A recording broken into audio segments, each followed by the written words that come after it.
Edward Lewis, a prosperous and affluent attorney, enlists the services of an enchanting but unexpected escort, Vivian Ward, from Sunset Boulevard to accompany him to various professional functions. As their connection deepens, Edward struggles to part ways with the captivating and compassionate Vivian. After ending a relationship with his girlfriend, who refuses to be at his constant disposal during a lavish party hosted by his associate Philip Stuckey, businessman Edward Lewis, Richard Gere, impulsively takes Stuckey's Lotus for a drive. Becoming disoriented, he stops on Hollywood Boulevard and seeks directions from a street-smart woman, Vivian Ward, Julia Roberts. Agreeing to help for a fee, Vivian joins him and ultimately drives him to his Beverly Hills hotel. On a whim, Edward invites her to his luxurious penthouse suite and compensates her for her time, even though he initially seems uneasy. The next morning, Edward requests that Vivian remain with him for the entire week, offering her $3,000 in compensation. He provides her with additional funds to purchase new attire, stipulating that she must be available to him at all times without any emotional entanglements. Vivian contacts her roommate Kit, Laura San Giacomo, to ensure rent is covered before venturing out to Rodeo Drive for a wardrobe upgrade. Encountering snobbish sales associates who refuse to assist her due to her current appearance,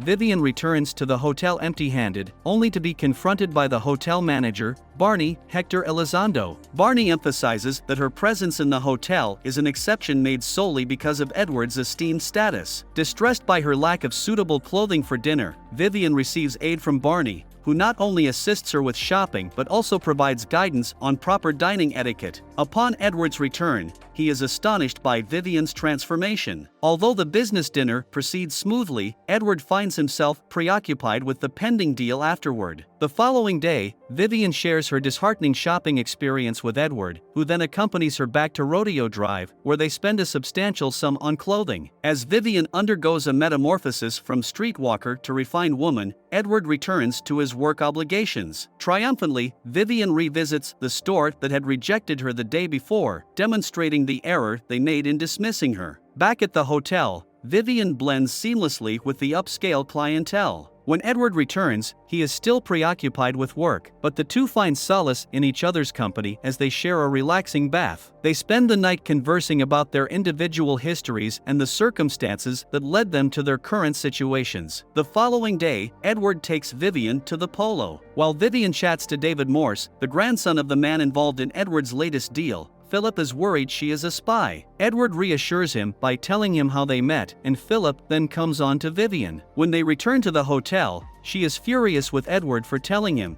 and plans to leave, but he persuades her to see out the week. Edward leaves work early the next day and takes Vivian on a date to the opera in his private jet. She clearly is moved by the music and says, "If I forget to tell you later, I had a wonderful time tonight." On returning to the hotel, he falls asleep, the first time we have seen this, while she is getting ready for bed, and she kisses him on the lips. She doesn't do this with clients, and they make love as partners, rather than client and hooker. Over breakfast, Edward offers to put her up in an apartment so he can continue seeing her, but she feels insulted and says this is not the fairy tale she wants. He then goes off to work without resolving the situation. Kit comes to the hotel and sees that she has fallen for him, but she denies it. As Edward is about to finalize the deal with Morse, he experiences a change of heart. His time with Vivian has introduced him to a new way of living, enjoying life and taking breaks from work. He realizes he wants to focus on creating and contributing rather than merely accumulating wealth. This decision infuriates Philip, who confronts Vivian at the hotel, blaming her for Edward's transformation. He makes advances on her once more and resorts to violence before Edward intervenes, forcing him to leave. Vivian, now back home with Kit, prepares to move to San Francisco. Meanwhile, Edward opts to forego his scheduled trip to the airport, choosing instead to visit Vivian's apartment. In a grand romantic gesture reminiscent of a fairy tale, he bravely climbs the fire escape, overcoming his fear of heights, with a rose clenched between his teeth to win her heart.